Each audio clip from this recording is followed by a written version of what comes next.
Welcome. In front of me is a Nubia RedMagic 11 Air, and today I will show you how you can hard reset this device through settings.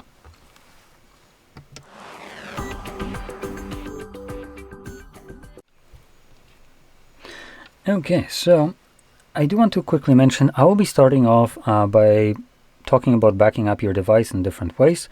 So if you're not interested in backing up your device, feel free to skip forward to like probably more than half the video, as reset here I presume will be very fast. So let's start off by opening up our settings, and in here you want to navigate all the way to the bottom to the second last option, which is System and Update, and then you're gonna select Backup. Now you can see we also have the reset options right here, so we're going to move on to that later on, but I'm going to select backup. Now it automatically wants me to back it up using the Google. So this is one of the backups you can do. I presume we do have, let's see, where is it? I know there is another application for this right here. If I can find it. Oh, for God's sakes, where is it? Cleanup, no. Oh, there we go. Phone switch. So, oops. I wanted to do all of it, but whatever. So this is the other application that you can use, which I'm going to talk about in a moment. But first, let's talk about the Google one. You are able to create a backup, assuming you are signed into your Google account. You can do this. I personally dislike this, and I would probably recommend against this. Reason for that is Google is a pretty crappy way of backing up your device, as it's relatively limited. For instance, when it comes down to photos and videos, which are listed right here, it only allows you to back up. Even calling this backup is very rich, I would say. So it allows you to import, more like, only 15 gigabytes by default, as this is usually how much gigabytes at the moment you have of cloud storage for a Google account. So it doesn't actually back up the data, it just creates a copy of it to the cloud.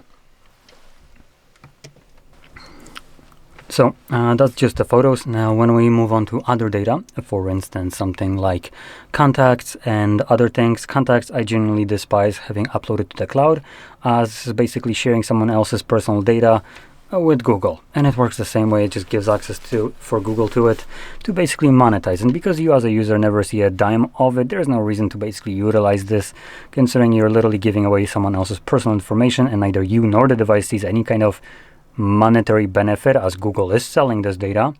And furthermore, for people that are the ones that data is being imported, they might actually get just more annoyance from bullshit ads that Google will be serving them, as it helps them also create a profile for that specific person. So that's another thing. Moving on, applications are also pretty bad. So applications are only imported as long as they came from Google Play Store. If they originated from some other source, maybe GitHub or anywhere else, Google just kind of closes their eyes and has the approach of not our circus, not our monkeys, you can deal with this shit yourself. And obviously as a backup, this is kind of terrible logic, because it doesn't really back up the data now, does it? And furthermore, with the applications, if for instance you even supposedly create a backup, again calling it a backup is completely factually incorrect. Even though you create a backup of some kind of application from Google App Store, which is the only thing that Google really backs up, or well, creates a cliff note of, if that application in the meantime gets deleted from Play Store for, I don't know, some kind of purposes, maybe Nintendo decided that, you know, it's an emulator, and obviously we're going to be taking you to court if you don't take that application down. Now, you might have it right now on your phone. You might have created a backup of it. As long as it's on your phone, that's great. It's going to stay there, right? Google won't be deleting it from your phone. But that backup that you supposedly created, it won't be restored with that application anymore, because that application no longer will exist on the Play Store. And because it doesn't exist on the Play Store, Google doesn't have anywhere to pull it from, because it didn't actually create a goddamn backup. It just gave itself a little sticky note: download this from Play Store once it's being restored. Now, when there's nothing to download, it's not going to download it, right? So it defeats the purpose. And it's absolutely a shit kind of process. An entire backup from Google is awful. So let's move on to the good one. Now, there's different options of doing this depending on what brand of the device you have. I'm not talking about this one specifically. So if you're planning to reset this device and you move and backing it up because you're moving to a new device, then you will need to download on this phone application of the new devices. So as an example, if you're moving to Samsung, just hypothetically, Samsung has application for switching to this device called Smart Switch, and therefore you would download Smart Switch application on the RedMagic, and then use that application to connect these two phones together and move data from one phone to another. And it's actually going to physically move it, completely disregarding where that application came from. It doesn't give two hoops about it. So it could have been from, I don't know, GitHub. It's going to move it no problem because it actually moves the application. And same thing goes for photos and every other data. Now, if you have another Nubia phone, you can use the same kind of application that comes on this device, which was, what was it? There we go. Phone Switch. So this is what Nubia has in general for all their devices to switch, to basically migrate data from one device to another. And the reason you need to, for instance, on using it something like Samsung, download Smart Switch on this device is because companies like Nubia, Samsung, and so on develop these companies in-house for their own devices. And it's designed to help you move to their phone seamlessly, but it's not designed to basically make your life easy to ditch their phone, right?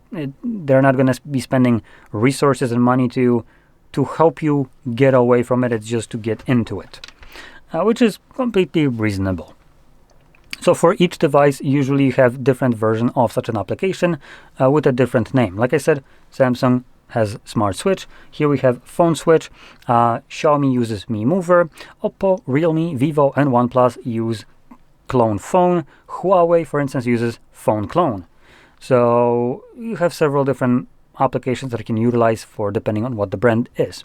And like I said, if you're moving away from this device and you got a new one, then you will want to download that new phone's application and it will work great. All of them work basically the same way.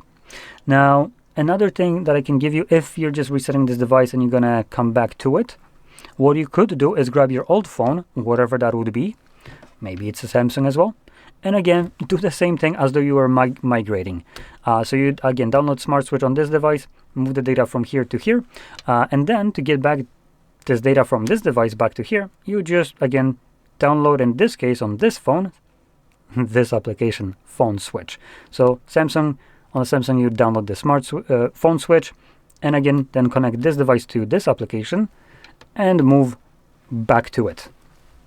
It's a little bit convoluted. It would have been obviously better if these applications would work interchangeably with each other or just have one universal one. Unfortunately, we don't live in a perfect world, and every company wants to make as much money as possible, so we're stuck with kind of annoyances like this. So once you back up your device, you can move on. And we're going to move on by, again, going into the settings. And in here, you want to select Reset Options, and then select Erase All Data Factory Reset. This will present you with the data that will be removed by this process. And here it also lists Google account, though the Google account here only gets basically removed from the phone itself, not the Google account altogether in a way. So your Google account, you can still log into it later on, so you don't need to worry about that. But every other kind of shred of data, like for instance downloaded apps, music, photos, any kind of user data, will be permanently deleted from this phone. So that's why I went through showing you different ways of backing up your data. So we're going to select Erase All Data. Now, if you have a screen lock, which you probably do, you will need to confirm it between the previous page and this page. Once you do so, obviously you'll then see this page with another message. All of your personal information and downloaded apps will be deleted. You cannot undo this action. Again, we have already backed up our device, so this doesn't really matter anymore. So we're going to select Erase All Data. And this will now begin resetting the phone. Now, this process will take possibly minute. Should be, like I said, relatively quick. So I'm going to let it run through and come back once it's finished.